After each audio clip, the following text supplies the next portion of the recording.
किसान और बादल, किस्मत या भाग्य पर कहानी। गोपालपुर गांव में हर व्यक्ति किसान था।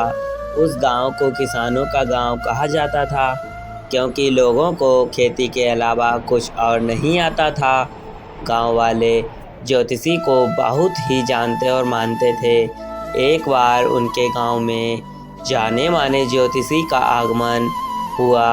सभी गांव वाले उस ज्योतिषी के पास पहुँचे और गांव का भविष्य जानना चाहा। ज्योतिषी ने भविष्यवाणी करते हुए कहा कि अगले 10 साल तक इस गांव में बारिश नहीं होगी।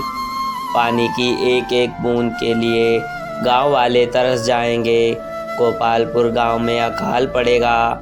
ज्योतिषी ने सभी गांव वालों से कहा कि यदि तुम सब अपने और परिवार की जान बचाना चाहते हो, तब इस गांव को खाली कर किसी दूसरे गांव में बसने के लिए चले जाओ।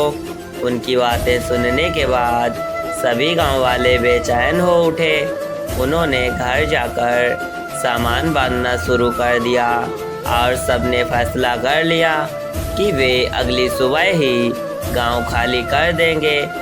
उस गांव में एक परिवार ऐसा भी था जो किसी ज्योतिषी और भविष्यवाणी पर कभी यकीन नहीं करता था। उस परिवार का मुखिया, जिसका नाम हरिया था, उसने अपनी बीवी और बच्चों से कहा कि वे गांव छोड़कर नहीं जाएंगे और ये सब बेकार की बातें होती हैं, इनसे कुछ नहीं होता। इतने साल तक सूखा पड़ ही नहीं सकता। जब गांव वालों को पता चला कि हरिया उनके साथ नहीं चल रहा है, तब गांव के कुछ बुजुर्ग और बड़े व्यक्ति उसके पास पहुँचे और उसे गांव के साथ चलने के लिए कहा।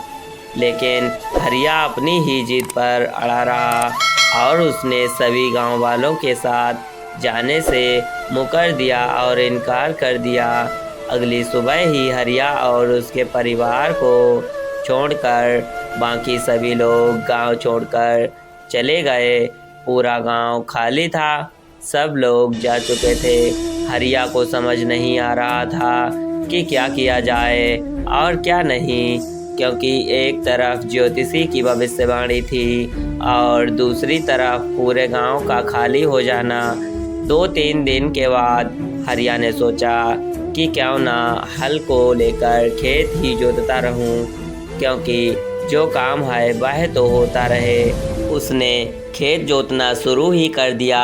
पहले दिन निराश हताश होकर ही वह घर लौटा और यही सिलसिला 3-4 दिन तक चलता रहा। हफ्ते बीत जाने के बाद एक दिन हरिया अपनी खेत पर हल जोतने पहुंचा। वह हल जोत ही रहा था। एक छोटा सा बादल का टुकड़ा उसके खेत के ऊपर आकर देखने लगा कि पूरा गांव खाली होने के बाद यही एक किसान अपना खेत जोत रहा है, जबकि सारे लोग 10 साल तक बारिश ही नहीं है, यह बात सोचकर गांव से चले गए हैं और चारों तरफ सूखा पड़ा हुआ है।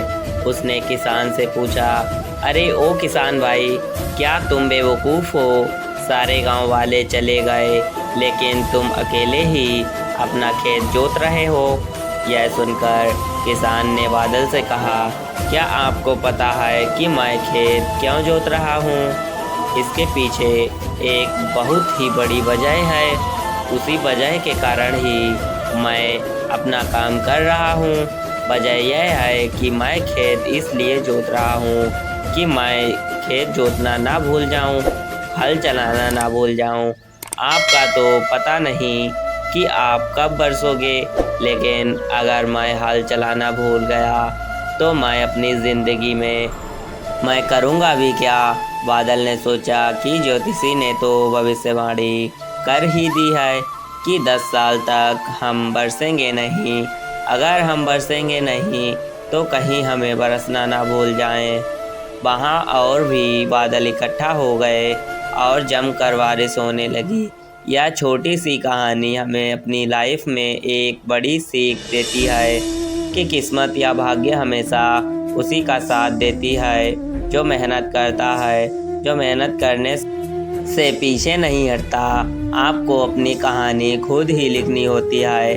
क्योंकि आप खुद ही अपनी लाइफ के हीरो हैं। तो दोस्तों यहाँ पर कहानी समाप्त होती है। यदि हमारी कहानी आप लोगों को अच्छी लगी हो तो प्लीज़ वीडियो को लाइक शेयर और चैनल को सब्सक्राइब अवश्य कर लें। मिलते हैं फिर से कोई अगली कहानी में, तब तक के लिए आपका दिन शुभ हो।